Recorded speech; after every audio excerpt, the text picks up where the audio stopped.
نحمدہ ونصلی علی رسولہ الکریم، اما بعد فاعوذ باللہ من الشیطان الرجیم، بسم اللہ الرحمن الرحیم۔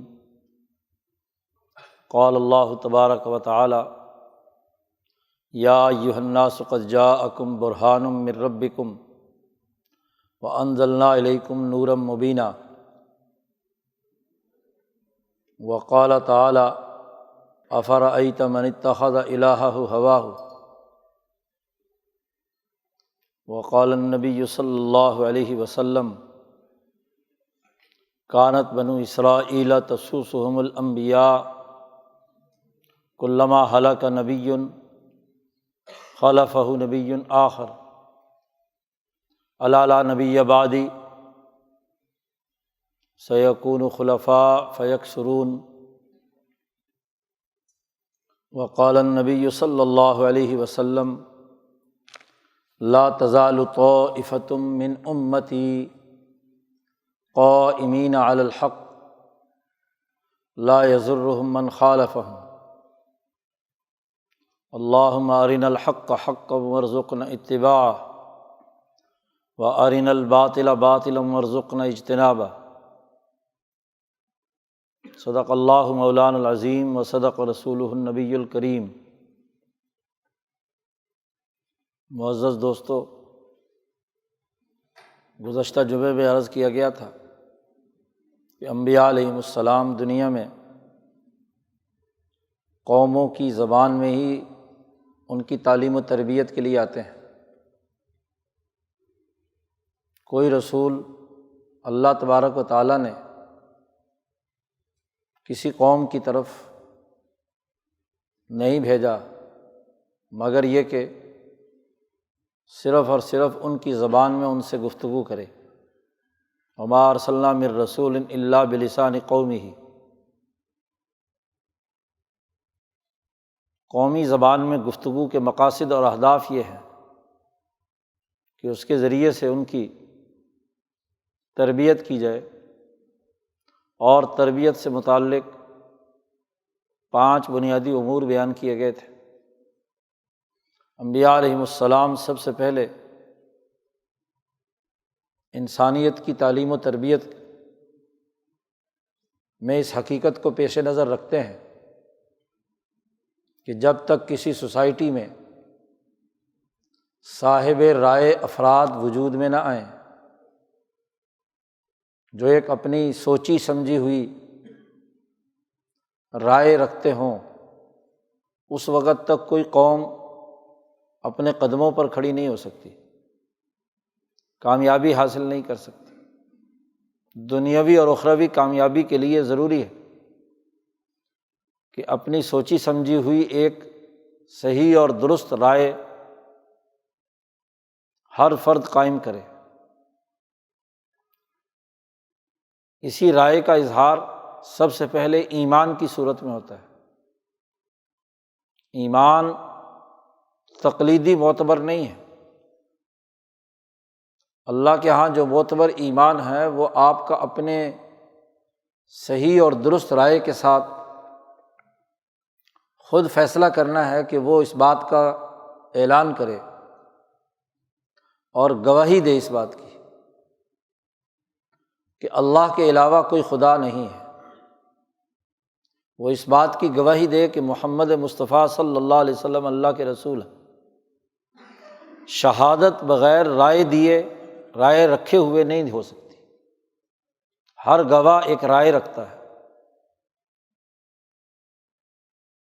آج کل کی عدالتوں کے گواہوں کی بات نہیں ہو رہی، ان کو تو پہلے وکیل رٹاتے ہیں جعلی رائے، تو پھر رائے دیتے ہیں۔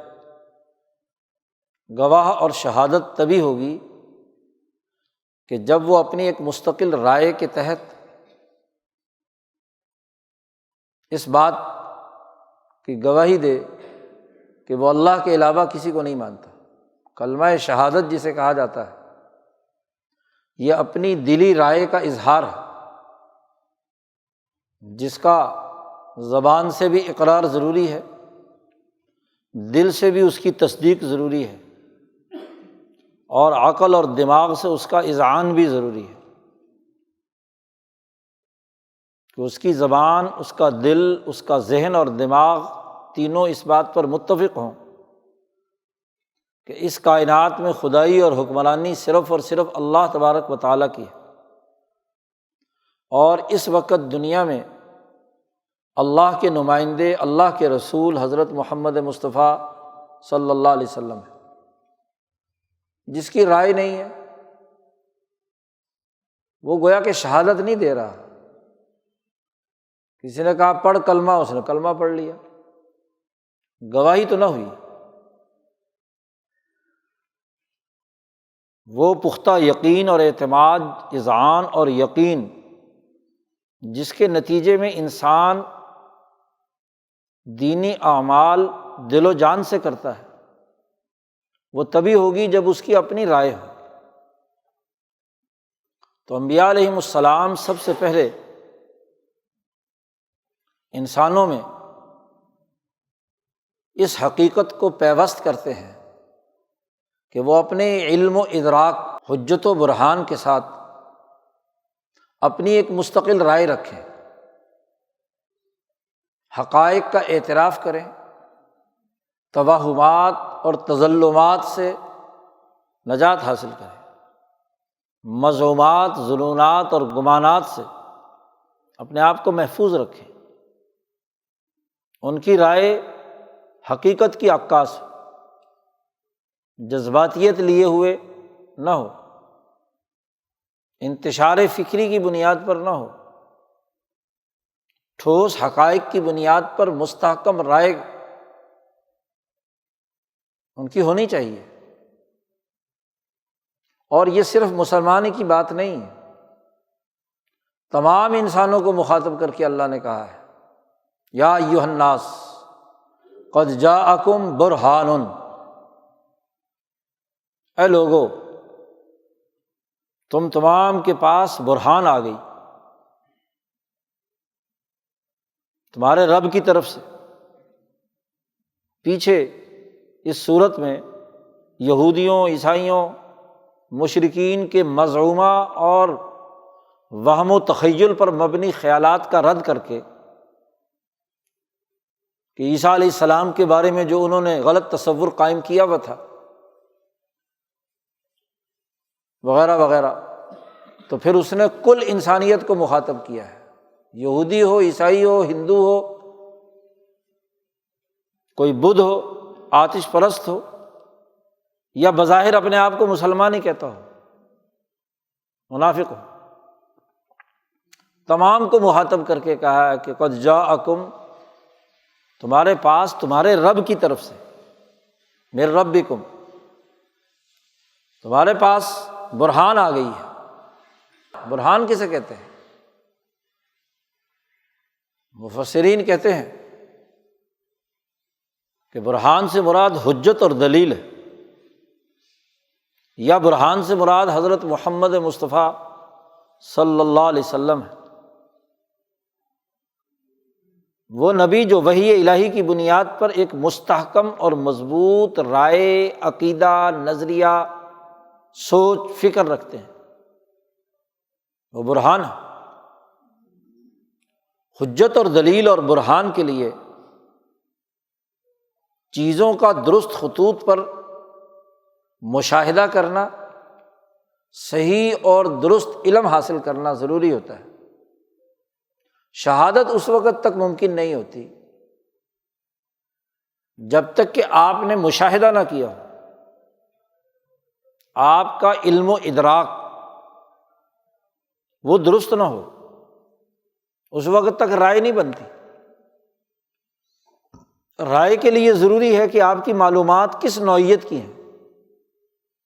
گواہ اپنی معلومات کے بل بوتے پر گواہی دیتا ہے کہ میرے علم میں، میرے مشاہدے میں، میرے ادراک کے مطابق یہ ایک حقیقت ہے، میں اللہ کو حاضر ناظر جان کر اس حقیقت کو جو میری علمی بساط کے مطابق ہے میں گواہی دیتا ہوں، اسے گواہ کہتے ہیں۔ تو گواہی کا تعلق علم و ادراک کے ساتھ ہے۔ علم و ادراک صحیح اور درست ہوگا تو شہادت اور گواہی بھی درست ہوگی۔ علم و ادراک کی بنیاد پر حجت وجود میں آتی ہے، اور اسی علم و ادراک کا منبع اور مرکز انبیاء علیہم السلام ہوتے ہیں۔ کسی نبی کو نبوت تبھی ملتی ہے جب وہ اس کائنات کے حقائق کا ادراک حاصل کر لیتے ہیں۔ خاص طور پر انبیاء ابراہیمی، ابراہیم علیہ السلام کے بارے میں اللہ نے فرمایا کہ وَكَذَلِكَ نُرِي إِبْرَاهِيمَ مَلَكُوتَ السَّمَاوَاتِ وَالْأَرْضِ، ہم نے اس آسمان و زمین کا تمام خفیہ نظام، ملکوتی نظام ہم نے ابراہیم کو دکھا دیا، اور جب انہوں نے اس حقائق کا مشاہدہ کیا تو اس کی بنیاد پر گواہی دی کہ انی وجہت وجہی للذی فطر السماوات والارض حنیفا۔ وہ مشاہدہ جو انہوں نے اس سورج کا کیا جو رات کو غروب ہو جاتا ہے، وہ مشاہدہ جو ستاروں اور چاند کا کیا، پتہ چلا کہ یہ اصل طاقت نہیں رکھتے، یہ تو بیچارے خود محتاج ہیں ذات باری تعالیٰ کے انوارات کے۔ تو اس کی بنیاد پر گواہی دی کہ صرف اور صرف اللہ تبارک و تعالیٰ ہے، اور باقی جتنی بھی چیزیں ہیں لا احب الآفلین، میں ان غائب ہونے والی چیزوں کو کیسے مان لوں؟ کائنات تو ہر دم جاری ہے، اور جب کائنات ہر دم جاری ہے تو سورج دن میں ہوتا ہے، چاند رات کو ہوتا ہے، ستارے رات کو ہوتے ہیں، کچھ راتوں میں ستارے اور کچھ راتوں میں چاند، تو باقی اوقات میں کائنات کا نظام کون چلا رہا ہے؟ اس سے پتہ چلا کہ سورج جسے ہم آنکھوں سے دیکھ رہے ہیں، جس کی حرارت ہم اپنے جسم سے محسوس کر رہے ہیں، چاند کی چاندنی جسے ہم آنکھوں سے دیکھ کر خوش ہو رہے ہیں، چاند کے نظارے، ستاروں کی چمک دمک، یہ مشاہدہ اس حقیقت کا عکاس نہیں ہے کہ یہ نظام چلا رہے ہیں، کیونکہ جب یہ غائب ہو جاتے ہیں تو پھر بھی نظام چل رہا ہے، تو کون چلا رہا ہے؟ گویا کہ وہ علم و ادراک جو انبیاء علیہم السلام کو حاصل ہوتا ہے کائنات کو اس عالمگیر نظام کا، اسی کی اساس پر انبیاء علیہم السلام علوم منتقل کرتے ہیں، اس لیے وہ حجت اور برہان ہوتے ہیں، دلیل ہوتے ہیں، ان کی رائے دو ٹوک اور قطعی ہوتی ہے، خاص طور پر جو اللہ کی طرف سے وحی ان پر نازل ہو جائے، اور وہ اپنی خواہشات سے نہیں بولتے، وما ینطق عن الہوی ان ہوا الا وحی یوحی۔ ایک طرف ہوا ہے اور ایک طرف وحی ہے، وحی علم و ادراک کی بنیاد پر ایک مستحکم رائے ہے، اور خواہش اور ہوا وہ گمانوں اور خیالات پر مبنی ہے۔ اس لیے جس صورت میں اللہ نے اس کا تذکرہ کیا ہے، سورۃ النجم، وہاں مشرکین مکہ کے بارے میں کہا ہے کہ یہ لوگ گمانوں کے پیچھے دوڑ رہے ہیں، ان کے خیال میں تو گمانات ہیں، اور وَإِنَّ الظَّنَّ لَا يُغْنِي مِنَ الْحَقِّ شَيْئًا، گمان حق کے مقابلے میں کچھ فائدہ نہیں دیتا۔ اس لیے علوم نبوت انسانیت کے اندر یہ صلاحیت پیدا کرتے ہیں کہ وہ اپنے علم و ادراک کو درست کرے۔ حضرت الامام شاہ ولی اللہ دہلوی نے اس علم و ادراک کو سمجھایا ہے کہ انبیاء علیہم السلام کا یہ علم و ادراک کیسے ایک درست اور حق علم، صحیح رائے، درست فیصلے تک پہنچانے کا سبب بنتا ہے۔ جو آدمی بھی حقیقت میں علوم نبوت حاصل کر لیتا ہے، اس کی رائے غلط نہیں ہوگی، منافق کی ہو سکتی ہے، رسمی طور پر حلق سے اوپر اوپر قرآن پڑھا، رسمی طور پر مسلمان ہو گیا۔ صحیح اور درست رائے قائم کرنے کا معیار اور برہان اللہ نے نازل کر دیا، بھیج دیا، حجت دے دی۔ اس آیت مبارکہ میں ایک تو برہان بیان کیا ہے، اور دوسرا کہا کہ انزلنا الیکم نورا مبینا، ہم نے تمہاری طرف نور مبین نازل کیا ہے۔ برہان اور نور مبین دو باتیں اللہ نے فرمائی ہیں، دونوں کا سمجھنا وہ آج اس دور کے اندر اس لیے ضروری ہے کہ اس وقت علم و ادراک کے نام پر جو کچھ ہمارے گرد و پیش میں خود ساختہ اہل علم کا دعویٰ کرنے والے متجددین، دانش کے دعوے دار، انہوں نے جو ابہامات پیدا کر دیے ہیں قرآن کو سمجھنے، حدیث کو سمجھنے، رائے قائم کرنے، درست رائے سے منحرف کرنے کے لیے جو حیلے بہانے پیدا کیے جاتے ہیں، ان کی تردید اس کے بغیر ممکن نہیں کہ ہم علوم نبوت کی اساس پر صحیح نظریہ اور رائے رکھنے کا شعور اپنے اندر پیدا کریں۔ حضرت الامام شاہ ولی اللہ دہلوی جب کائنات کے دیگر حقائق پر بحث کرتے ہیں تو ایک اور اہم علمی بحث اور عملی بحث یہ ہے کہ علم و ادراک کی حقیقت کیا ہے۔ رائے خراب ہوتی ہے علم کی پستی سے، ادراک کے نقص سے، صحیح رائے بنتی ہے علم کی بلندی سے اور کسی چیز کے ادراک اور فہم کی پوری حقانیت سے۔ شاہ صاحب فرماتے ہیں کہ عام طور پر عقلاء اور حکماء علم و ادراک کی 4 قسمیں بیان کرتے ہیں، اور وہ 4 قسمیں بالترتیب ہیں اور انہی کو کافی سمجھتے ہیں۔ سب سے پہلے انسان علم و ادراک حاصل کرتا ہے یا کوئی رائے بناتا ہے محسوسات کے ذریعے سے۔ آپ کو اپنے 5 احساسات کے ذریعے سے کسی چیز کا پتہ چلا، زبان سے چکھا، کانوں سے سنا، آنکھوں سے دیکھا، ہاتھ سے چھوا اور ناک سے سونگھا، یہ احساسات کہلاتے ہیں۔ 5 حواس۔ تو آپ نے سونگھ کر ایک رائے قائم کی، مثلاً چھو کر ایک رائے قائم کی، سن کر رائے قائم کی، آنکھوں سے جو منظر دیکھا اس کی بنیاد پر رائے قائم کی۔ تو علم و ادراک کا ایک دائرہ، سب سے پہلا دائرہ احساس ہے۔ بے حس آدمی کو کچھ پتہ نہیں چلے گا، مفلوج ہے، بے ہوش ہے۔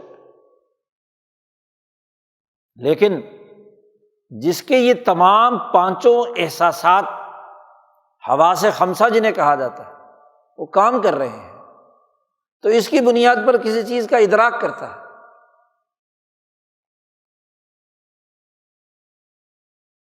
پھر آپ نے ان 5 چیزوں سے کسی چیز کا ادراک کر لیا، ابھی تک حقیقت تک نہیں پہنچے۔ اس کے بعد اگلا مسئلہ، علم کا جو اگلا دائرہ عقلاء اور حکماء بیان کرتے ہیں وہ توہم ہے۔ ہر انسان میں یہ قوت ہے کہ وہ چیز جو آپ نے دیکھی، سنی، سمجھی، اس کی دیگر تفصیلات کیا ہے، کہ وہ ایک منفرد چیز ہے، تو اس کی کون سی وہ انفرادی خصوصیت ہے کہ جس کی وجہ سے یہ دوسروں سے ممتاز ہے۔ وہ محض دیکھنے، محض چھونے، محض سننے، محض سونگھنے سے معلوم، محض چکھنے سے معلوم نہیں ہو سکتی۔ انسان کی قوت متوہمہ اس کی باریک بینی کے ساتھ چیزوں کو صحیح طور پر پہچاننے کی کوشش کرتی ہے، اس کی جزوی پہلوؤں کو۔ اور تیسری قوت جسے کہا جاتا ہے وہ تخیل ہے، قوت متخیلہ، اس چیز کی کلیات کا ادراک کرتی ہے، مجموعی طور پر دیکھتی ہے۔ انسان ہے مثلاً تو بہت سارے انسانوں کے مجموعے سے ایک مشترکہ خصوصیت کا ادراک کرنا، قوت واہمہ سے یا توہم سے کسی چیز کی جو امتیازی خصوصیات ہیں ان کا ادراک کیا جاتا ہے، اور جو مشترکہ خصوصیات ہیں ان کا ادراک تخیل سے ہوتا ہے۔ مثلاً انسان ایک کلی ہے، جتنے لوگ بیٹھے ہوئے انسان ہیں، لیکن ہر ایک کی امتیازی شناخت بھی ہے۔ چھونے سے تو ایک انسان پتہ چل گیا، انسان کی بو سے پتہ چل گیا کہ انسان بیٹھا ہوا ہے یا بندر بیٹھا ہوا ہے، گدھا ہے یا جانور جی۔ تو سونگھنے سے صرف یہ پتہ چلا، لیکن اس کی جو یونیک خصوصیات ہیں جو دوسرے انسانوں سے اسے ممتاز کرتی ہیں، اس کی رنگت، اس کا اپنا رہنے سہنے وضاقتہ کا جو سٹائل ہے، انداز ہے، اسلوب ہے، اس کی امتیازی خصوصیات جو باقی انسانوں سے ہیں، اس کا فرق و امتیاز تو اس کی قوت توہم نے کیا ہے۔ اور جو کلیات مشترکات ہیں، اور وہ مشترکات یہاں سے چلو تو پوری کائنات کے وجود تک کتنی ہی مشترکات ہیں، موجود ہونے میں تو ساری کائنات مشترک ہے، تو تخیل کو جتنا مرضی لے جاؤ، تو خیالات کے ذریعے سے ادراک کرتا ہے انسان۔ اور اس سے بھی بڑھ کر زیادہ سے زیادہ عقلاء نے پہنچے ہیں جہاں آج کل کے عقل پسند بھی، کہ وہ قوت انسان کے اندر تعقل کی ہے، عقل کی قوت ہے، اور عقل کو سب سے بڑی قوت مانا جاتا ہے، اور آج کا فتنہ بھی یہی ہے۔ عقل ایک حد تک کام کرتی ہے، عقل کا کام کیا ہوتا ہے؟ احساسات نے اسے کچھ معلومات دیں، توہمات نے امتیازی خصوصیات بتلا دی، تخیلات نے اس کی کلیات اور مشترکات بتلا دی، اب عقل ان کا انالیسس کرتی ہے، تجزیہ کرتی ہے، اور تجزیہ کر کے ایک رائے قائم کرتی ہے۔ تو رائے یا تو احساسات کی بنیاد پر ہوگی، احساس غلط ہو گیا تو رائے بھی غلط ہوگی، یا توہمات کی بنیاد پر ہوگی، توہم غلط ہو گیا تو رائے بھی غلط ہوگی، تخیل غلط ہو گیا، آپ نے جو خیال باندھا اپنے خیال کے مطابق مشترکات کے اعتبار سے وہ غلط ہو گیا تو رائے بھی غلط ہوگی۔ اس کے بعد اگلا مرحلہ عقل کا ہے۔ عقل نے ان تمام ادراکات اور تمام معلومات کا تحلیل و تجزیہ کر کے ایک رائے قائم کی۔ عقل خراب ہو گئی تو رائے بھی خراب ہو گئی، اس میں نقص پڑ گیا۔ زیادہ سے زیادہ عقلی رائے کے دلائل دیے جا سکتے ہیں کہ ان احساسات، ان مشاہدات، ان توہمات یا ان تخیلات کی وجہ سے ہم نے یہ رائے قائم کی ہے۔ عقل کا تقاضا یہ ہے کہ ایسا ہونا چاہیے۔ اب عقل یا احساس کی تائید کرے گی یا عقل توہمات کی تائید کرے گی یا عقل تخیلات کی۔ آپ بتلائیں کہ جو رائے محض تخیل پر، جو رائے محض توہم پر، جو رائے محض احساس پر قائم کی جائے، کیا وہ صحیح ہوتی ہے؟ ایک چھوئی موئی کا مریض ہے، اس کے احساسات تو بے شمار ہو سکتے ہیں، توہمات کا شکار ہے، اسے چاروں طرف سے وہم ہی آتے رہتے ہیں، وہم کا مریض ہے، وہم کا مریض وضو کرنے لگ جائے جو اس کا وضو ہی نہیں ہوتا، پانی ہی گراتا رہتا ہے، سوچتا ہی رہتا ہے، اس کی وہ قوت اس پر مسلط ہو جاتی ہے۔ جو اپنے خیالات کا اسیر ہو جائے تو خیالی رائے کی کوئی حقیقت ہے؟ تخیل کی باتیں ہیں، اس کی بنیاد پر قائم رائے کی کوئی حیثیت نہیں۔ عقل مند کہتے ہیں کہ جی عقل فیصلہ کرے گی کہ خیال صحیح ہے یا نہیں، وہم صحیح ہے یا نہیں، احساس صحیح ہے یا نہیں۔ بھائی عقل کے پرکھنے کے لیے بھی تو کچھ چاہیے جی، کہ عقل بھی جو ان تمام کے درمیان رائے دے رہی ہے، ان تمام کو سامنے رکھ کر عقل بھی صحیح ہے یا نہیں۔ قوت عاقلہ نے بھی تو کوئی غلط کردار ادا نہیں کر دیا۔ اس لیے شاہ صاحب کہتے ہیں میرے نزدیک 4 قسمیں نہیں ہیں، ایک 5ویں قسم بھی ہے، اور انبیاء علیہم السلام کی تعلیم میں برہان وہی ہے، حجت وہی ہے، دلیل وہی ہے، اور یہ برہان کسبی طور پر حاصل کیا جا سکتا ہے، کیونکہ یا ایھا الناس تمام انسانوں کو مخاطب کر کے کہا ہے کہ تمہاری طرف برہان آ گیا ہے، اس برہان کے مطابق فیصلہ کرو، اس کو قبول کرو، اسے تسلیم کرو۔ تو انسان میں صلاحیت ہے برہان کو حاصل کرنے کی کسباً۔ تو انبیاء علیہم السلام کل انسانیت کو برہان سکھاتے ہیں کہ اس عقل کو بھی پرکھنا چاہیے۔ تو شاہ ولی اللہ صاحب فرماتے ہیں کہ میرے نزدیک ایک 5واں ادراک بھی ہے، الادراک الخامس اشرف من التعقل، جملہ ہے شاہ صاحب، عقل سے بھی بلند تر ایک 5واں ادراک بھی ہے، اور وہ 5واں ادراک جو ہے کسی چیز کے معلوم کرنے کا، علم حاصل کرنے کا، مشاہدے کا، دیکھنے کا، وہ کیا ہے؟ انبیاء علیہم السلام اور حکمائے ربانیین، ان کے متبعین، وہ یہ علم سکھاتے ہیں، یہ برہان سکھاتے ہیں، یہ نظریہ دیتے ہیں، یہ حجت کا ادراک پیدا کرتے ہیں۔ اور جب یہ برہان حاصل ہو جاتا ہے تو آیات قرآنیہ بھی صحیح سمجھ میں آتی ہیں، احادیث کا صحیح فہم بھی پیدا ہوتا ہے،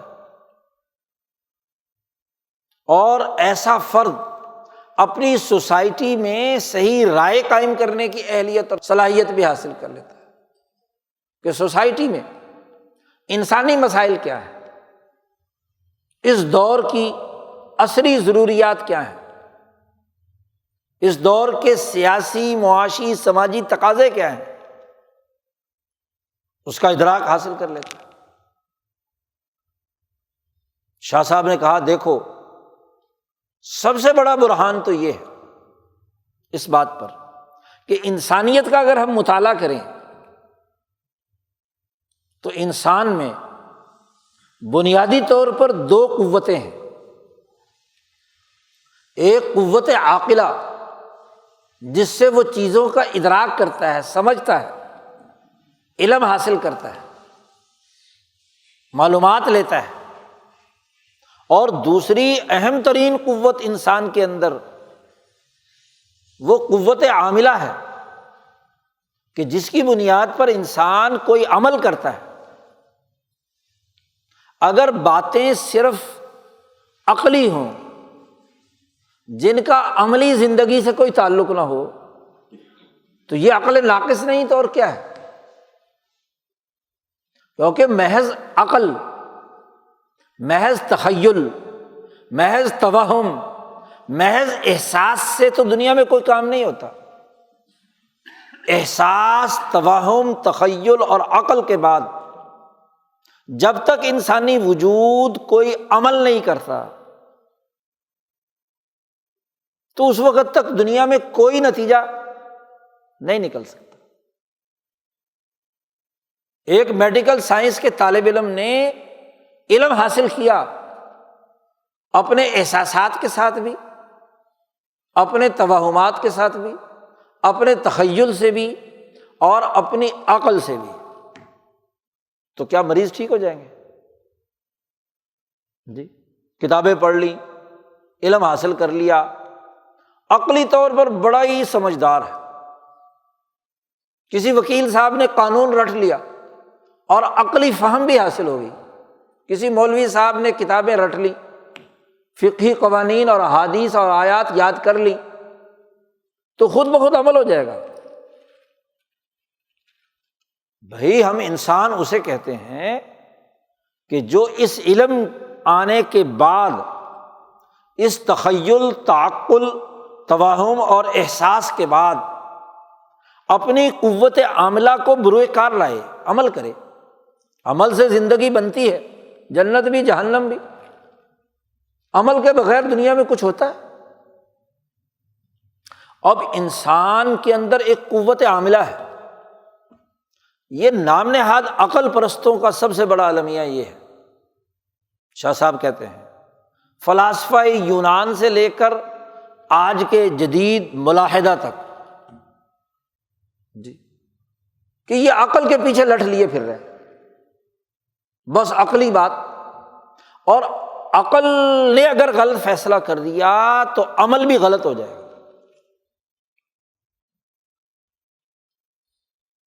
چیزوں کے مشاہدے اور ادراک کا ایک بڑا گہرا تعلق عمل اور تجربے سے ہے۔ آپ نے عقلی طور پر تو سمجھ لیا، لیکن عملی طور پر جب بسا اوقات تجربہ کرتے ہیں تو جو عقلی طور پر رائے قائم کی تھی وہ تجربے میں کیا پوری نہیں اترتی۔ تجربہ کس نے کرنا ہوتا ہے؟ جسم نے، قوت عاملہ نے، کہ آپ میں کتنی قوت ہے کہ آپ نے جو رائے قائم کی ہے کسی کاروبار کرنے کی، کسی بزنس کی، کسی زراعت کی، کسی صنعت کی، کسی سیاست کی، کسی معیشت کی، تو آپ میں کام کرنے کی طاقت کتنی ہے۔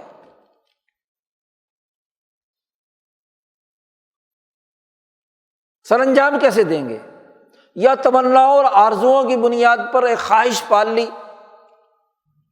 بڑی عمدہ عقلی خواہش ہے، بڑی بلند پروازی ہے، بڑا آئیڈیل تصور ہے جس کا مقابلہ کوئی نہیں کر سکتا، لیکن دنیا میں وجودی حقیقت تبھی ہوگی جب آپ کا جسم فعال ہو کر کردار ادا کرے گا، زمینی حقائق سامنے ہوں گے، تو خالی قوت عاقلہ سے تو کام نہیں چلتا۔ تخیلات اور تعقلات تو بہت اونچے ہوتے ہیں، زیادہ سے زیادہ عقل کے ذریعے سے آپ بہت اصول و کلیات، تخیل نے کلیات کا ادراک کیا تھا اور عقل نے ان کلیات کو بھی مزید نکھار کر بام عروج تک پہنچا دیا، لیکن جب تک زمینی حقیقت سامنے نہ ہو تو نتیجہ تو نہیں نکلتا۔ جی اسی اعلیٰ بلند معلومات کے بل بوتے پر ہی موسیٰ علیہ السلام نے یہ بات کہی تھی خطبے کے بعد، جیسا کہ بخاری کی روایت میں کسی نے پوچھ لیا موسیٰ علیہ السلام سے کہ جناب اس وقت آپ سے بڑھ کر دنیا میں کوئی عالم ہے؟ تو انہوں نے کہا کہ نہیں، مجھ سے بڑھ کر کون عالم ہوگا، میں نبی ہوں، میرے پاس علم براہ راست حضرت القدس سے آیا ہے، وہی آئی ہے، اور اسی کی بنیاد پر تقریر خطاب فرمایا۔ نبی اکرم صلی اللہ علیہ وسلم فرماتے قام موسیٰ خطیباً، موسیٰ علیہ السلام خطیب بن کر کھڑے ہوئے تھے اور تقریر کی تھی، اور آپ تو بڑے علامہ آدمی ہیں۔ تو یہی موسیٰ علیہ السلام سے سوال ہوا تو موسیٰ علیہ السلام ظاہر ہے کہ نبی تھے، اور حقیقت بھی یہ تھی کہ ان کے زمانے میں اس سے بڑھ کر کوئی بڑا عالم نہیں تھا۔ نبی برحق ہیں، اللہ کا کلام ہوا ہے، اللہ نے براہ راست مکالمہ کر کے علم دیا ہے، کلم اللہ موسیٰ تکلیما۔ تو کلیات اور عقلی کلیات کے اعتبار سے بہت اونچے مقام پر ہیں، کوئی مصنوعی بات نہیں ہے۔ ہمارے جیسا کوئی خطیب اسٹیج سے ادھر کر کہ مجھ سے بڑا کوئی علامہ نہیں ہے تو ایسی زٹلیات مارے گا۔ غیر نبی کے علم کی کیا حیثیت ہے؟ نبی تو نبی ہے برحق۔ تو موسیٰ علیہ السلام نے کہا کہ میرے سے بڑا تو کوئی عالم نہیں ہے، بات صحیح تھی۔ اللہ میاں نے کہا موسیٰ علیہ السلام سے کہ تیرے سے بھی بڑا ایک عالم ہے۔ جی خضر علیہ السلام، جاؤ ان کے پاس۔ موسیٰ علیہ السلام نے کہا اچھا میرے سے بھی بڑا عالم ہے، تو جو مجھ سے بڑا عالم ہوگا تو مجھے تو سیکھنے کے لیے جانا چاہیے۔ یہ تو نہیں کہ میں نبی ہونے کے باوجود مجھے اس سے سیکھنا نہیں چاہیے، کہ کیا رشد و ہدایت اور اچھی بات سیکھنے کے لیے بڑے عالم کے پاس جانا چاہیے۔ اللہ میاں نے بتایا کہ فلاں فلاں جگہ چلے جاؤ، قصہ آپ نے سنا ہوا ہے۔ اب خضر علیہ السلام کے پاس پہنچے اور ان کے ساتھ 3 واقعات پیش آئے۔ ان تینوں واقعات کا تعلق عملیت سے ہے۔ جی شاہ صاحب فرماتے ہیں کہ قرب الفرائض یعنی فریضہ الہی کے اعتبار سے تو موسیٰ علیہ السلام اعلیٰ ترین مقام پر ہے، لیکن قرب الوجود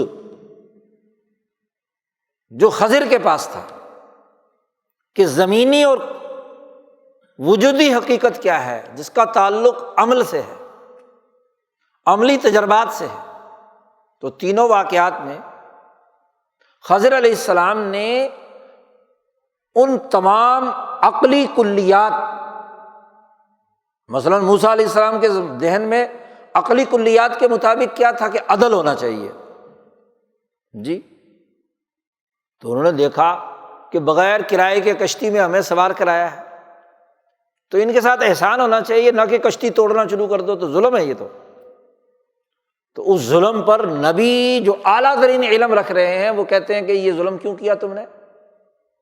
چپ نہیں رہ سکے۔ اور جب خضر علیہ السلام نے اس کی حقیقت بیان کی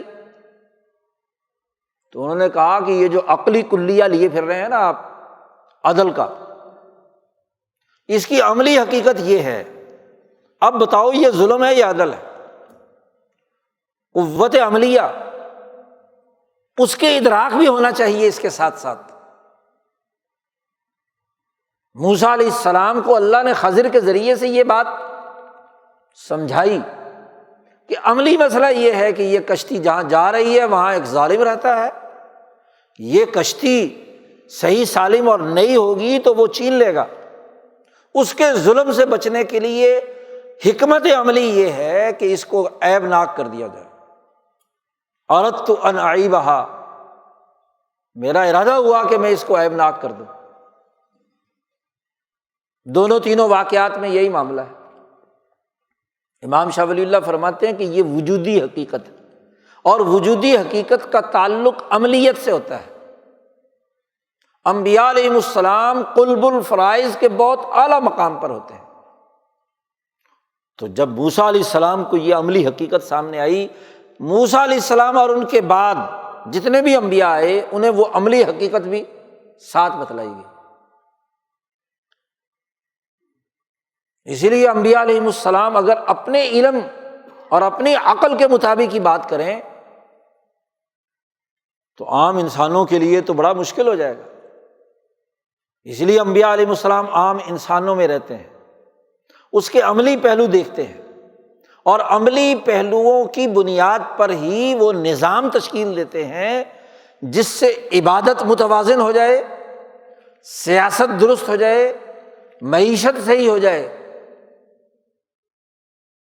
سیاسی سماجی نظام درست ہو جائے۔ تمام احادیث اسی عملی حقیقت کے تناظر میں ہی سسٹم بیان کرتی ہیں۔ فرائض اور واجبات تو اللہ نے قرآن میں بیان کر دی ہے۔ اسی کو نبی اکرم صلی اللہ علیہ وسلم نے فرمایا کہ علم 3 ہی ہے، اللہ کی طرف سے فریضہ، نمبر 2 سنت جو اس کی عملی شکل ہے، اور فریضہ اور سنت کی بنیاد پر قضاء اور فیصلہ، اس کا تعلق علم سے ہے۔ تو شاہ صاحب فرماتے ہیں کہ انسانی زندگی میں صرف عقلیات پر بحث کرنا اور ادراک کا تعلق صرف قوت عاقلہ سے رکھنا یہ ادھورا عمل ہے۔ اس سے جو رائے وجود میں آئے گی وہ ادھوری اور ناقص ہوگی۔ رائے وہ ہوگی کہ قوت عاملہ بھی اس کے ساتھ کیا ہے، شامل ہو، کہ جو کچھ قوت عاقلہ میں ہے اس کے ساتھ عاملہ کی قوت کیا ہے، اور قوت عاملہ اور عاقلہ جڑتی ہیں انسان کے نفس ناطقہ میں۔ یہ شاہ صاحب کے یہاں ایک اصطلاح ہے جس کو قرآن حکیم نے نفس کہا ہے، روح کہا ہے جی، وَنَفْسٍ وَمَا سَوَّاهَا، نفس کو بنیاد بنایا ہے انسان کی، وہ جامع روح جس روح میں احساسات بھی ہیں، جس میں توہمات بھی ہیں، جس میں تخیلات بھی ہیں، جس میں تعقلات بھی ہیں اور تعاملات بھی ہیں، عمل کی قوتیں، اور عمل کی قوتیں بھی سب ہاتھ کے گرفت کی عمل کی قوت، پاؤں کی چلنے کی عمل کی قوت، جسم کی مجاہدے اور جدوجہد کی قوت، تمام عاملات قوت عاملہ کے ماتحت ہے۔ ایسے ہی قوت عاقلہ کے تحت جتنی قوتیں ہیں، ان تمام کا مرکز اور منبع نفس ہے۔ شریعت مقدسہ نفس کو بنیاد بناتی ہے۔ الیس للانسان الا ما سعی جی، یا نفس کے بارے میں حقیقت ہو کہ جو نفس کمائے گا اس کے مطابق اس کی جزا اور سزا ہوگی۔ جس نے جو کمایا، کمانا نہ کمانا اس کا تعلق، عمل کرنا نہ کرنا نفس کا تعلق ہے۔ انبیاء علیہم السلام اس نشأت علمیہ کو زیر بحث لاتے ہیں۔ ایک انسان کو عملی تجربات اور ان عقلی قوتوں کے تناظر میں رائے قائم کرنی ہے۔ اس کی اساس پر رائے قائم ہو تو وہ برہان ہے، اور جب وہ ایمان حاصل کر لیتا ہے اس کی بنیاد پر، ذات باری تعالیٰ کی وحدانیت پر، تو پھر اللہ کی طرف سے اس ایمان کا نور، انزلنا الیکم نورا مبینا، واضح نور تمہارے اوپر اللہ پاک نے اتارتا ہے۔ ایمان کا ایک نور ہے، وہ جب نفس پر آ کر، نفس ناطقہ پر، جس کی وجہ سے اس کا پورا نظام چل رہا ہے، وہ نفس وہ نقطۂ نورانی ہے جو روح ملکوتی آ کر جس نے پورے وجود کو اپنی گرفت میں لیا ہوا ہے۔ جب اس کا ادراک انسان پر ہو گیا اور اس کو عقلی خواہشات، وہمی تصورات، اسی طریقے سے تخیلات اور احساسات سے اوپر اٹھ کر ذات باری تعالیٰ سے جوڑ کر گواہی دے دی، اشہد ان لا الہ الا اللہ و اشہد ان محمد رسول اللہ، تو نور اس پر آ گیا۔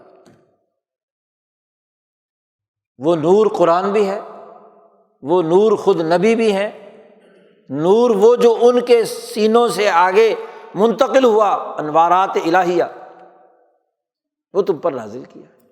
تو عقل بڑی ہونی چاہیے نا، اس کے ذریعے سے رائے درست ہو۔ اس لیے قرآن حکیم نے اس برہان اور نور مبین کے مقابلے میں اس آدمی کا تذکرہ کیا، افرأیت من اتخذ الہہ ہواہ، کیا تو نے اس کو نہیں دیکھا جس نے اپنی خواہش کو خدا بنا لیا؟ خواہش کیا ہے؟ صرف احساس کی بنیاد پر ادراک۔ مثلاً آپ کو بھوک لگی ہے تو بھوک مٹانی ہے، چاہے حرام سے کھائیں یا حلال سے کھائیں، تو خواہش ہے نا۔ کوئی بلا تمیز آپ بس ہڑپ کرنا چاہتے ہیں، احساس ہے نا آپ کو بھوک کا جی۔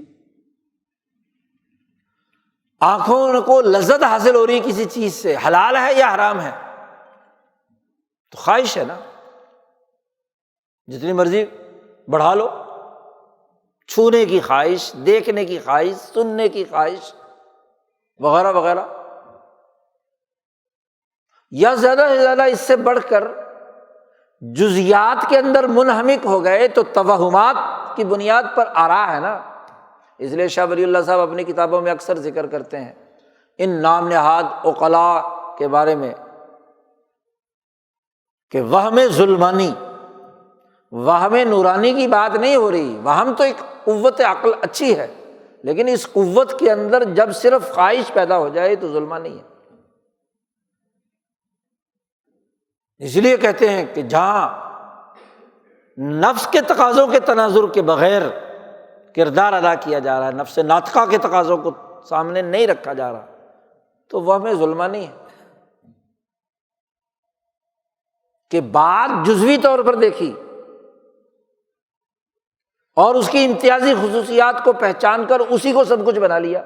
مثلاً بت پرست پتھر کو دیکھتے ہیں اور ان کا وہم ہے یہ پتھر کی انفرادی خصوصیت، کوئی خوبصورت پتھر دیکھ لیا، کوئی عجیب و غریب شکل کا پتھر دیکھ لیا، اس کے چرنوں میں بیٹھ گئے۔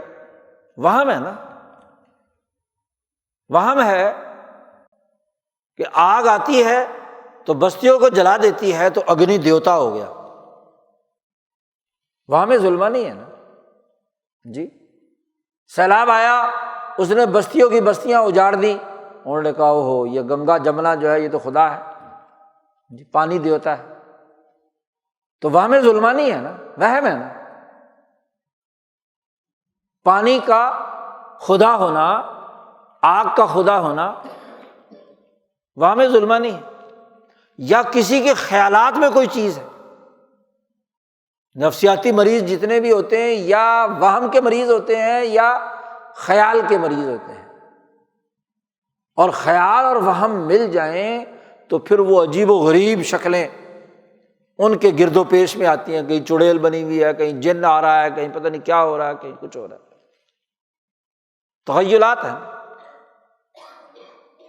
تو مختلف تخیلات یا کچھ عقلی باتیں ہوتی ہیں، توہم بھی نہیں ہے، تخیل بھی نہیں ہے، عقل کے سہرے کبرے جوڑ کر ملائے ہیں، مقدمات جوڑے تھے، حد اوسط گرائی تھی، نتیجے تک پہنچے تھے۔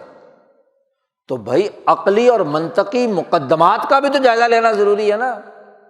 برہان وہ ہوتا ہے جس کے دونوں مقدمے صحیح ہوں، قوت عاملہ اور قوت عاقلہ کی بنیاد پر، وہ برہان، اور جس کا ایک مقدمہ وہمی ہے یا تخیلی ہے یا محض عقلی ہے، جس کا عملی زندگی سے کوئی تعلق نہیں، تو نتیجہ غلط ہوگا۔ نتیجے کے لیے تو ضروری ہے کہ جو آپ نتائج تک پہنچ رہے ہیں اس کے مقدمات درست ہوں، اور وہ تبھی درست ہوں گے کہ ان کی درستگی پرکھی جائے گی، قوت عمل سے بھی اور قوت نظر سے بھی، حکمت نظریہ سے بھی اور حکمت عملیہ سے بھی۔ اس لیے شاہ ولی اللہ صاحب فرماتے ہیں کہ محض نظریہ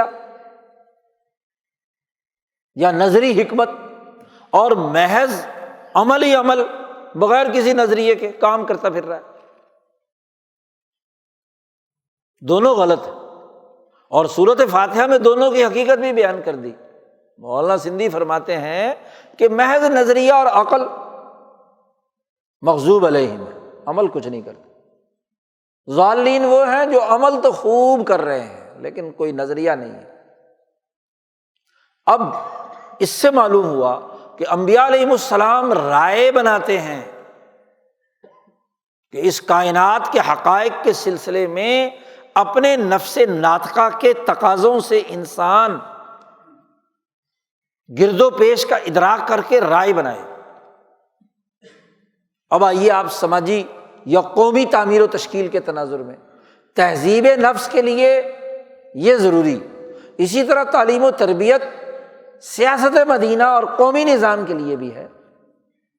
آپ اپنے سیاسی نظام کے لیے، اپنے معاشی سسٹم کے لیے، اپنے سماجی تقاضوں کے بارے میں صرف احساسات کی بنیاد پر رائے بنائیں۔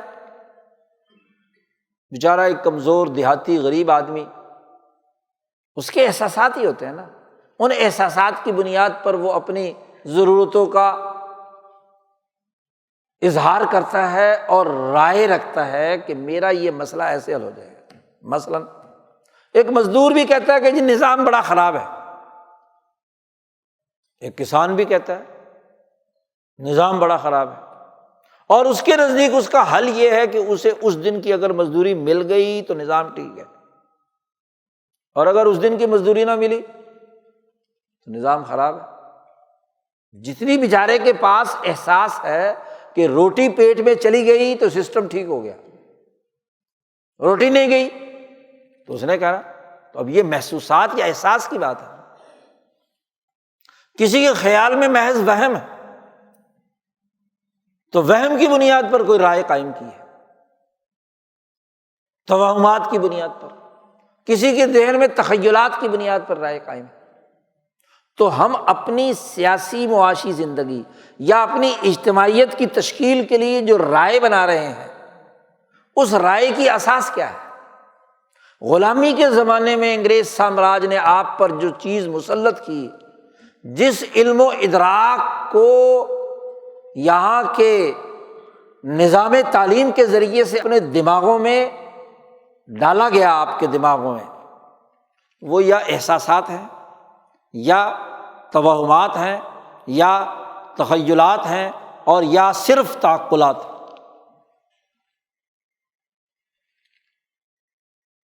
جتنے بھی گمراہ فرقے ہیں وہ ان چار میں سے کسی ایک کی اساس پر نظریے اور فکر کی گمراہی پھیلا رہے ہیں، عقل کے پیچھے لٹ پھرتے ہیں، تمناؤں اور آرزوؤں اور خواہشات کی بنیاد پر توہمات ہے، تخیل بڑا بلند ہے،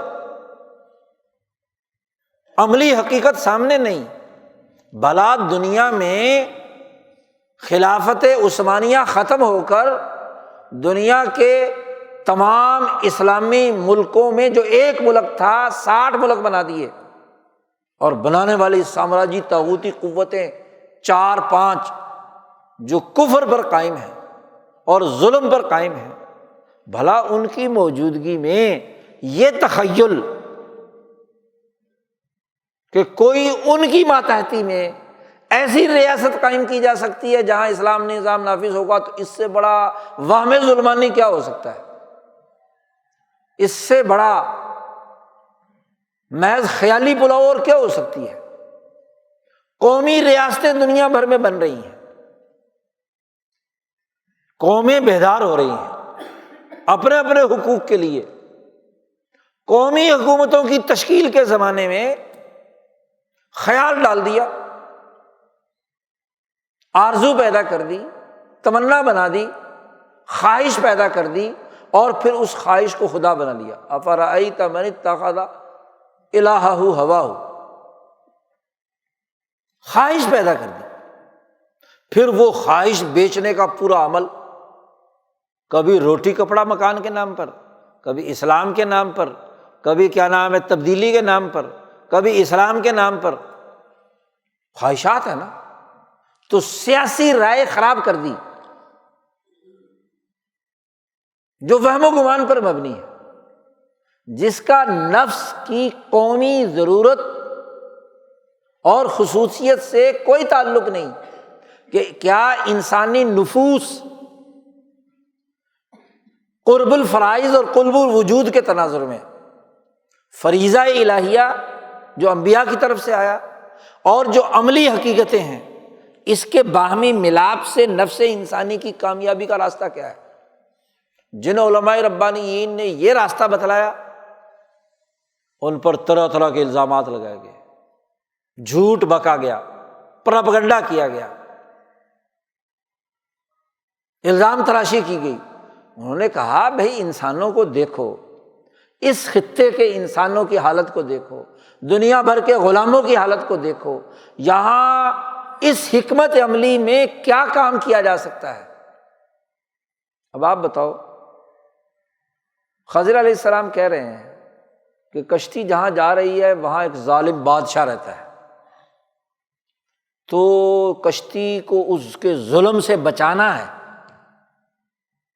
ہونا تو یہ چاہیے تھا کہ خضر علیہ السلام، موسیٰ علیہ السلام ڈنڈا لے کے اس بادشاہ کی طرف پہنچ جاتے جی، اور اسے کہتے ہیں انقلاب لانا ہے ہم نے، پہلے تو تیرا خاتمہ کرنا ہے جی، اور وہاں جی خوب جو بھی ممکن ہو سکتا تھا وہ کرنا چاہیے تھا، بجائے اس کے خضر علیہ السلام موسیٰ علیہ السلام سے کہہ رہے ہیں کہ کشتی جہاں جا رہی ہے اس کے ظلم سے بچنے کا راستہ اس کو بتاؤ، ابھی اتنا موقع نہیں ہے، لائیں گے، فرعون کا نظام ختم کرنا ہے، بنی اسرائیل کو ترقی دینی ہے،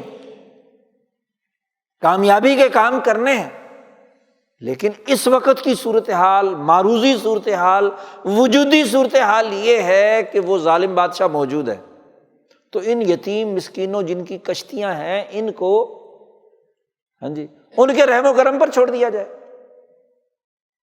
اس تصور کی بنیاد پر کہ جب عدل کا نظام قائم ہوگا یا قائم کریں گے تو پھر کیا ہے، ان سے انصاف کر لیں گے۔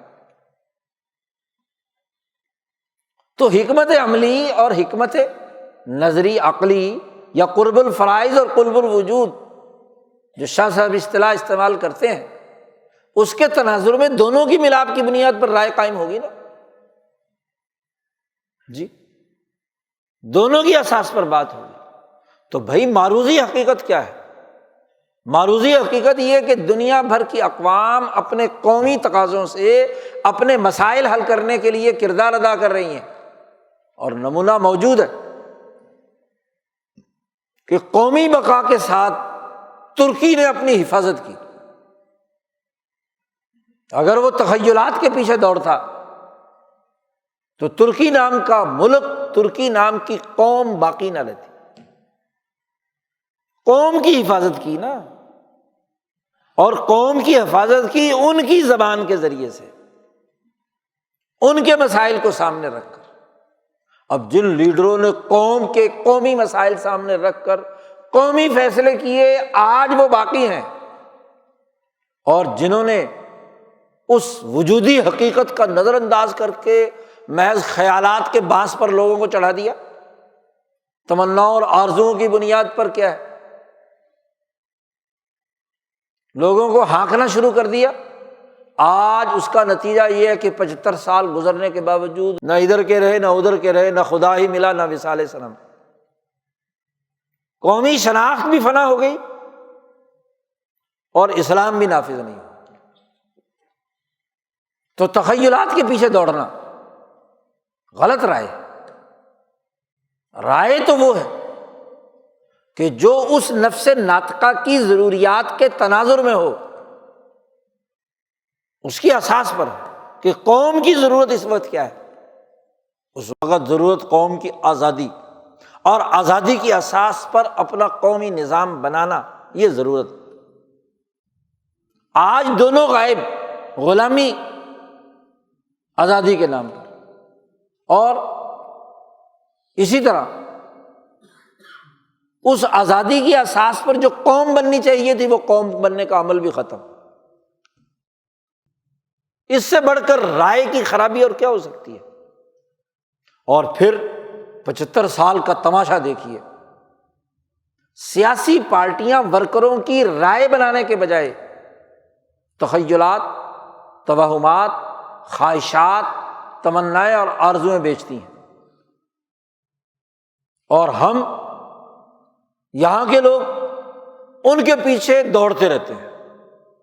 آپ بتلاؤ، ایوب خان کے زمانے میں اگر صدر بیان دیتا ہے کہ چینی مہنگی نہیں ہونے دوں گا، آج کا وزیر اعظم بھی یہی کہتا ہے کہ چینی مہنگی نہیں ہونے دوں گا، یعنی ابھی تک چینی کا مسئلہ حل، وہ کہتا ہے مہنگائی نہیں ہونے دوں گا۔ ایوب خان کے زمانے کے اخبارات اٹھا لو، یہی سرخی ہے، بھٹو صاحب کے زمانے میں یہی سرخی ہے جی، آگے دیکھ لو آپ، بے نظیر نواز شریف، مشرف اور عمران خان تک، ہاں جی، ہر ایک کے زمانے میں یہی سرخی ہے کہ مہنگائی نہیں ہونے دوں گا جی، قرضہ نہیں لوں گا، یہ نہیں کروں گا، وہ نہیں کروں گا۔ خواہشات ہے نا، جن کا حقائق سے کوئی قوم کو نہیں بتلایا جاتا کہ حقیقت کیا ہے۔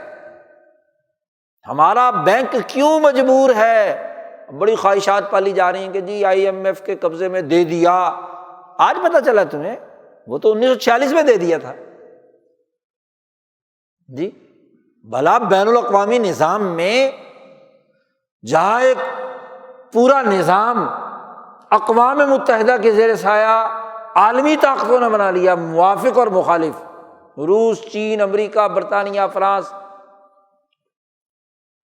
کہ ایک دوسرے کے ملکوں کے قرضے دینے کے لیے یا ان کی معیشت کو سہارا دینے کے لیے ورلڈ بینک بنایا، IMF بنایا، دوسرے ادارے بنائے، تو آپ اس سے کوئی نرالے ملک ہے کہ آپ اس سے دائرے سے باہر نکل کر کردار ادا کریں گے جی؟ اور پھر آپ اس زمانے سے ہی اس کے ماتحت ہیں، کوئی نئی بات آ گئی ہے؟ بلکہ الٹی بات یہ ہوئی کہ بینک حکومت کے ماتحت ہونے کا نتیجہ یہ ہے کہ حکومت حکم دیتی ہے گورنر اسٹیٹ بینکوں کے نوٹ چھاپ دو، ڈالر کو نیچے رکھو مصنوعی طور پر، فلاں فلاں فلاں فلاں فلاں کام کرو، خواہشات ہے نا۔ تو رائے یا احساسات کی بنیاد پر ہے، جھوٹے احساسات، مریض ہوتا ہے وہ آدمی جو جھوٹے احساسات کے مطابق رائے بنائے، یا جھوٹے توہمات کی بنیاد پر، یا جھوٹے تخیلات کی بنیاد پر، یا جھوٹے تعقلات کی بنیاد پر۔ یہاں کی جماعتوں کا یہی المیہ ہے، آپ دیکھ لو، نظریاتی پارٹی بھی، ہاں جی، سیاسی پارٹی بھی، ہاں جی، قومی پارٹی بھی، گروہ بھی، انجمن بھی، ادارے بھی، مراکز بھی، تعلیم بھی، سیاست بھی، معیشت بھی، حتیٰ کہ عدالت بھی، نظریہ ضرورت، توہمات ہیں جی۔ فیصلے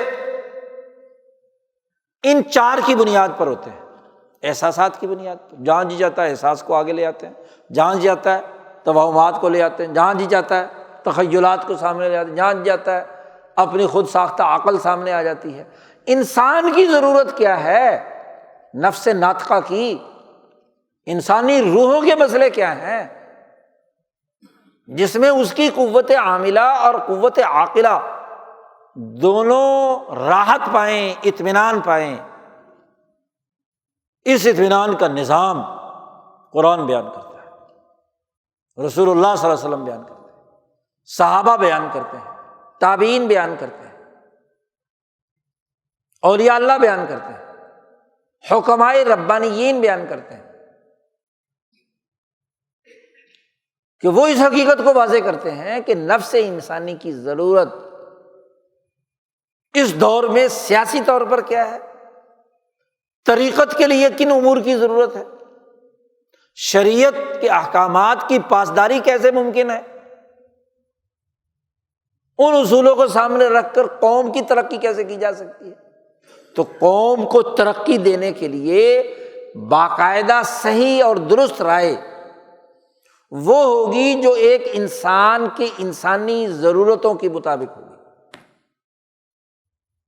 اس کے نفس ناطقہ کے مطابق ہوگی، اس میں یہ حجت اور صلاحیت پیدا کرے گی برہان کی کہ وہ حقائق کا ادراک کر سکے، مسئلے کی نوعیت کی جو جزوی پہلو ہیں وہ بھی، اور اس مسئلے سے ریلیٹڈ جو کلی تقاضے ہیں وہ بھی، دونوں سامنے ہوں گے تو پھر صحیح سیاسی رائے، معاشی رائے، سماجی رائے، عقیدے کے حوالے سے پختگی، شریعت پر پختگی، طریقت پر عبور، سیاست پر مضبوطی تبھی پیدا ہو۔ اس غلامی کے 250-300 سال میں مسلمان کے دماغ سے یہ انبیاء کی تعلیمات، حکماء کی، ربانیین کی تعلیمات نکال دی گئی۔ اس فرسودہ نظام تعلیم، اسکولوں کا ہو، کالجوں کا ہو، مسجدوں کا ہو، مدرسوں کا ہو، رسمی علم، بس جی فلانا مسئلہ حدیث میں آیا ہے، قرآن میں آیا ہے، فلاں فقیہ نے اس کی تخریج کی ہے، تو صرف مسئلے رٹنے سے کچھ ہوتا ہے؟ شاہ ولی اللہ صاحب فرماتے ہیں کہ قرآن حکیم کو بغیر فہم و تدبر کے صرف آیات کے حوالے سے عقلیات کے گھوڑے دوڑانا، آج کل جو نام نہاد ہاں جی قرآن کے نام سے جماعتیں چل رہی ہیں حدیث کا انکار کر کے، تو انہوں نے تو قرآن سمجھا ہی نہیں، لفظی ترجمہ یاد کرنے سے سب کچھ آ جاتا ہے، اپنے آپ کو اہل قرآن کہتے ہیں۔ نبی اکرم صلی اللہ علیہ وسلم نے فرمایا کہ ایک زمانہ آئے گا کہ ایک متکبر آدمی ٹانگ پر ٹانگ رکھ کر بڑے کسی تخت پر بیٹھا ہوا ہوگا اور کہے گا کہ جی ہم تو صرف قرآن کو مانیں گے، بس قرآن نے جسے حلال قرار دیا ہے ہم حلال سمجھیں گے، اور قرآن نے جسے حرام قرار دیا ہے اسے حرام سمجھیں گے، حدیث کو نہیں مانیں گے، منکرین حدیث۔ تو علم کا نقص ہے نا، کیونکہ وہ قرآن تو زیادہ سے زیادہ فرائض اور واجبات بتلا رہا ہے، اس کی عملی تفسیر اور عملی نظام تو احادیث سے معلوم ہوا۔ تو جو حدیث کا منکر ہے وہ کیسے دعویٰ کرتا ہے کہ اس نے قرآن کا فہم انسانی ضرورت کے مطابق ہو گیا، اس نے قرآن کا فہم انسانیت کی ضرورت اور کامیابی کی بنیاد پر نہیں کیا، اس نے اپنے احساسات کو قرآن کی تفسیر بنا دیا، اس نے اپنے توہمات کو قرآن کی تفسیر بنا دیا، اس نے اپنے تخیلات کو کیا ہے قرآن پر فٹ کر دیا، اس نے اپنے تعقلات کو قرآن کے سر مڑ دیا۔ اس کا کیا تعلق؟ ایسے ہی وہ آدمی کہ جو قرآن کے بعد حدیث حدیث حدیث حدیث کا رٹا لگا رکھا ہے، حدیث مانیں گے فقہا کو نہیں مانیں گے۔ وہ خدا کے بندو، نبی فقیہ، خلفائے راشدین فقہا، صحابہ فقہا، جیسے نبی اکرم صلی اللہ علیہ وسلم سے قرآن تواتراً آیا ہے، جیسے نبی اکرم صلی اللہ علیہ وسلم سے احادیث ایک تسلسل کے ساتھ آئی ہیں، ایسے ہی سمجھ بوجھ اور فقاہت اور حکمت بھی تو نبی اکرم صلی اللہ علیہ وسلم سے آئی ہے۔ آپ صلی اللہ علیہ وسلم حکیم تھے، حکیم ربانی بھی تھے۔ من یؤت الحکمت فقد اوتی خیرا کثیرا۔ فقہ النبی کیا ہے؟ فقہ النبی یہی ہے کہ کلیات اور فرائض جو وحی الہی سے معلوم ہوئے اور جو وجودی حقائق ہیں اس کے تناظر میں نبی اکرم صلی اللہ علیہ وسلم نے اپنے دور کے معروض میں کیا اس کی اپلیکیشن کی، انطباق کیا، کیسے آپ نے وہاں پر سمجھ کر اس مسئلے کا حل پیش کیا، اس فقہ الحدیث کو نسل در نسل سمجھنا اور اپنے دور کے حالات کے تناظر میں ان اصول کلیات اور اس فقہ الحدیث کے تناظر میں اپنے دور کے مسائل کے حل سمجھداری سے پیش کرنا، یہ فقہ القرآن والا فقہ الحدیث ہے۔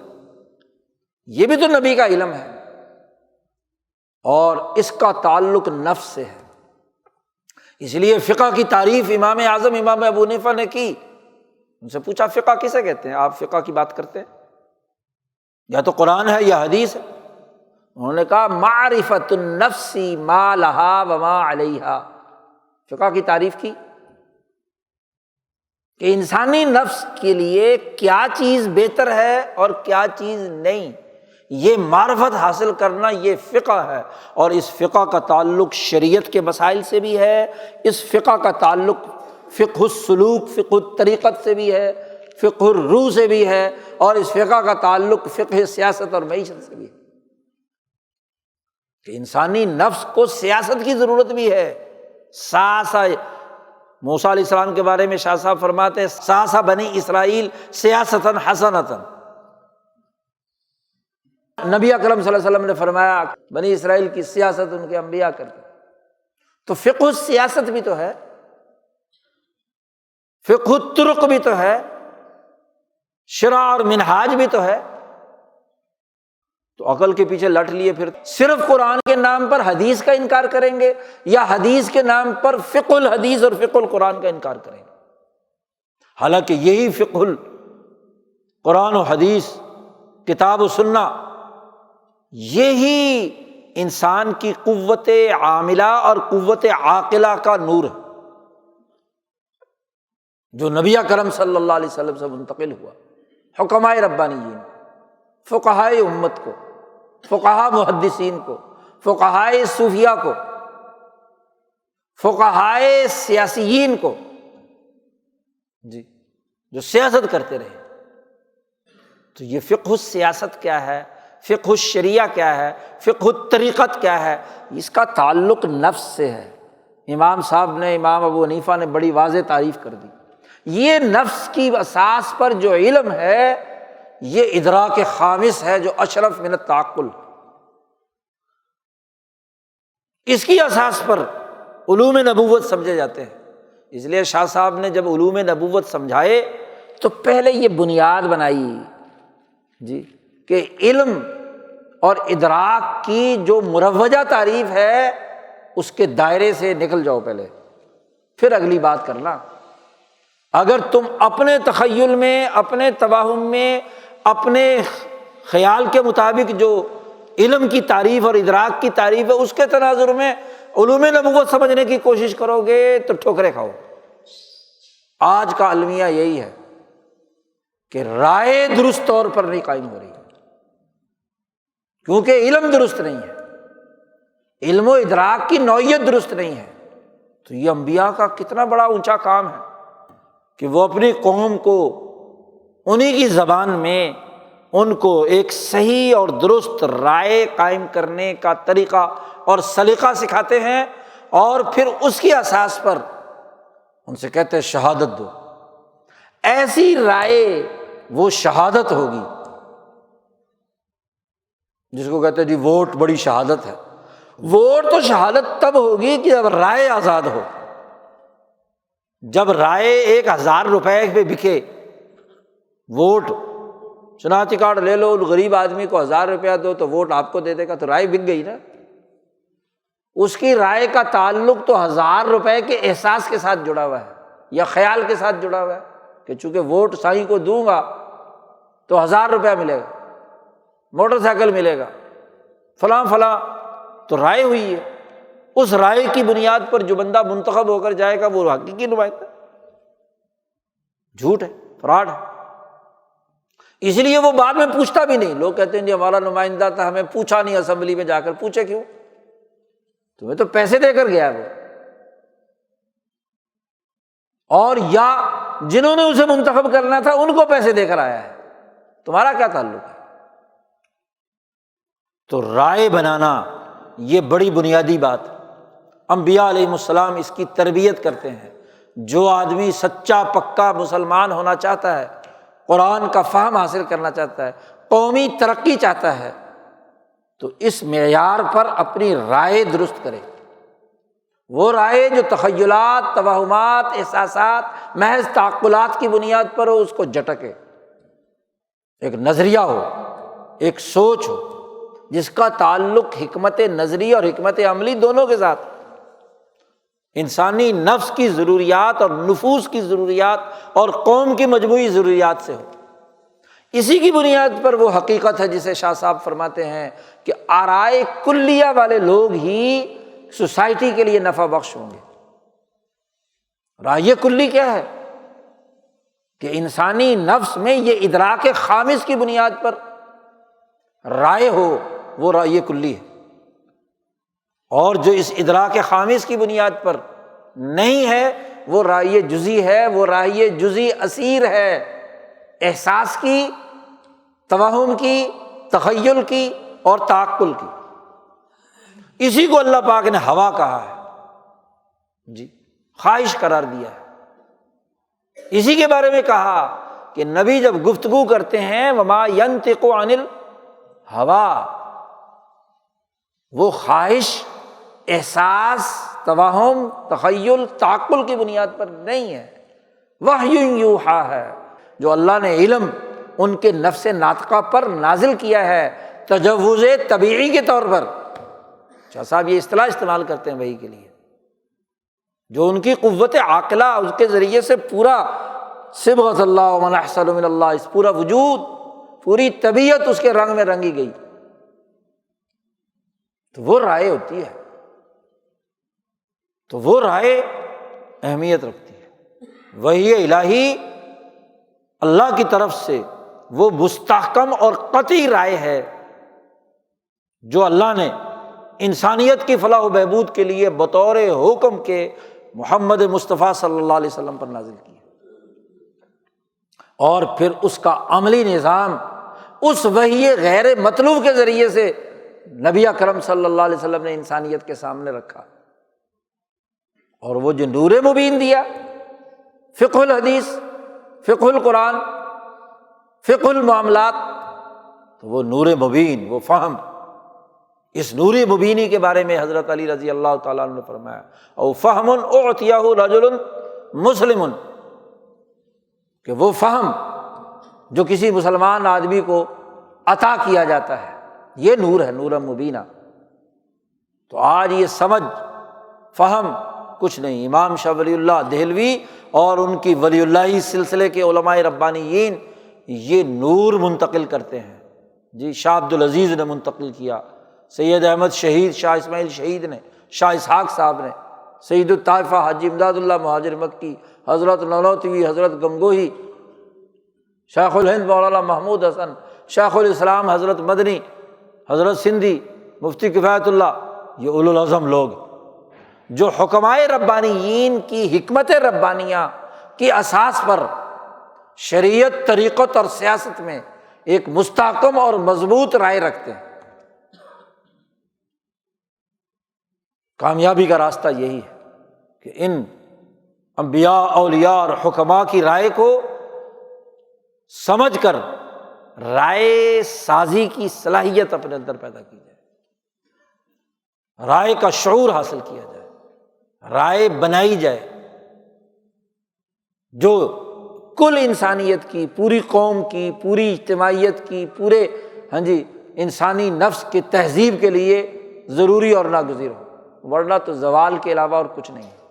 اللہ تعالی ہمیں ان بزرگوں کی باتوں کو سمجھنے اور اس کی اساس پر صحیح اور درست رائے قائم کرنے کی توفیق عطا فرمائے۔ وآخر دعوانا الحمد للہ رب العالمین۔